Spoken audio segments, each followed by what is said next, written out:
Hello and welcome to Kapow Toys Presents. I'm your host King Grimlock, and today we are going to be looking at the G.I. Joe Rise of Cobra Snarler cycle with Rollbar and Beachhead. That's right, you get not one but two figures with this vehicle. That in itself makes it kind of cool.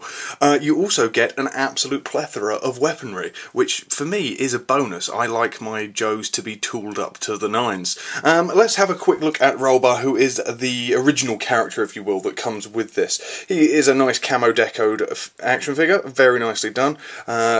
Typical Joe articulation, lots of it basically, and some really nice detailing, great sculpted detailing all over the figure. Some nice paintwork as well. I do like the use of these sort of knee guards as the knee position, knee joint. So you know, it almost adds to the aesthetic because you haven't got the break up where the joint is, where it wouldn't be on it. Even though that said, if your knee's like that in real life, you're in trouble. Here's a decent looking figure, some nice webbing on him, some nice, the deco fits with his bike. He is supposed to be the driver of the bike, even though he does come packaged in the pack with him sitting in there, and I'll show you that later for one reason alone. And he is a decent figure articulation wise and parts wise. Comes with a nice helmet. Everyone likes a nice helmet with a little microphone on it. Massive backpack, which needless to say does not fit on his back when he's actually in the bike or on the bike. Can you imagine the nightmare that would come with? And decent sculpting on all his weaponry. As I say, as you would expect from G.I. Joe, and I know, as I've said before, that most of these are just recycled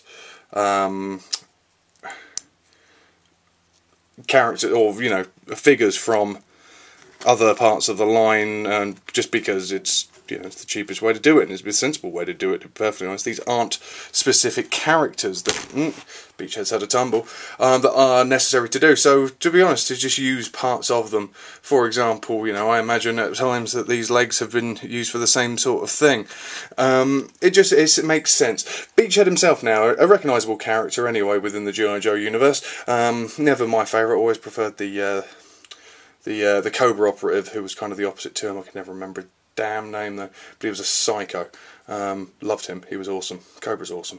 He looks good. Decent camo sort of jacket and everything. I like the sort of the assassin stroke spy stroke demolitions expert polo neck and balaclava. Though with the balaclava it does mean that his head just doesn't seem to fit. Almost like he needs the balaclava as a helmet rather than the actual head of it, because obviously nothing comes off there. The jacket will come off if you can be bothered to try hard enough. Again, sculpting and articulation is excellent. He does feel a little weedy around the arm area though, because obviously this is a skin tight outfit rather than the jacket that's sculpted onto there. So he does feel a little bit thinner and a little bit smaller than everybody else. But then again, if you take that jacket off him, as you can see there, he is in proportion to himself. So it is quite nice. Some lovely sculpting around on the belt as well, little bits of detail, weaponry, and also it'd be nice though if that just popped together. This guy has a little popper on the side, so when you take the jacket off it, it's got a clip on and off, little clasp or something just to hold that into place would have been nice. He comes with a nice little range of weaponry, decent backpack with a rope. Everyone needs a rope, and he has a rope for a reason, because he has a crossbow. A little dart gun type crossbowy thing, and they're always cool in my eyes, and it clips beautifully into the backpack.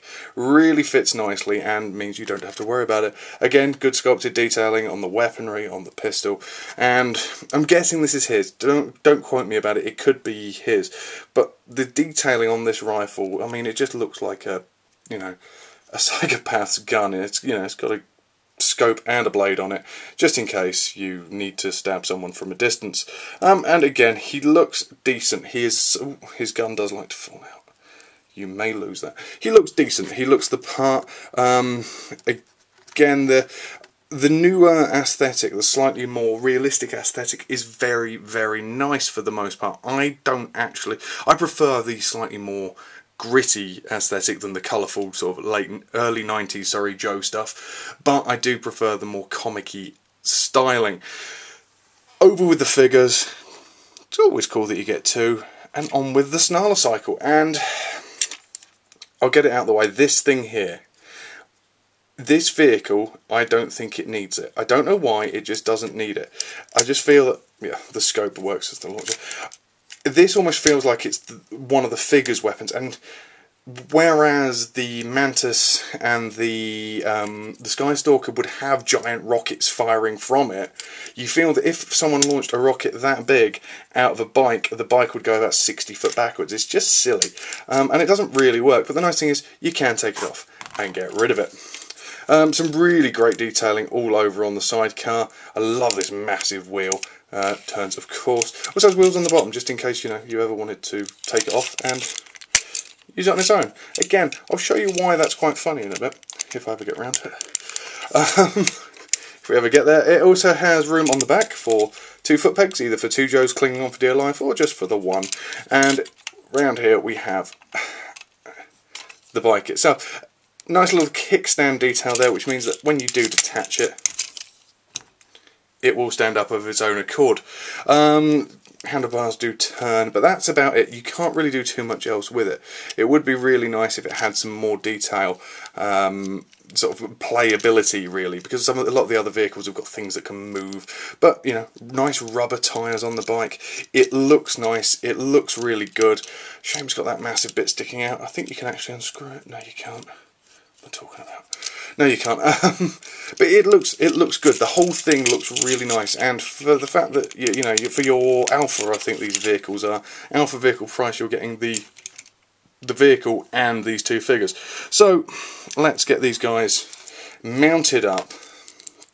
Ooh, misses. Get rid of those bits, and I'll show you why. This guy comes packaged. See, that stand is important. This guy comes packaged in the box like that. And I just have to say, that to me does just look like Beachhead and Professor Xavier. Don't know, it made me chuckle. It might not have made you chuckle, I don't know. I was in one of those moods when I picked it up, what can I say? But it does look nice as a piece. Overall, this is a really nice piece. It looks good on display. It would have been nice, I think, if it had come with 2 generic characters rather than having Beachhead, with Beachhead being, a recognisable Joe. They do fit on better than that. You can sort of bend the knees and stuff. With Beachhead being a recognisable Joe, it kind of takes away from the fact that you could army build with this. You could have Rollbar A, B, C and D without too much hassle with the bikes. But with Beachhead on there, it kind of limits what you can do with it. Unless, of course, you mount it with this guy riding it and various Joes in the sidecar. Anyway, that's me, King Grimlock, with the Rise of Cobra Snarler cycle with Professor Xavier and Beachhead. It's a very nice piece, and for the price, it's a really good value piece as well. And we'll see you next time, guys.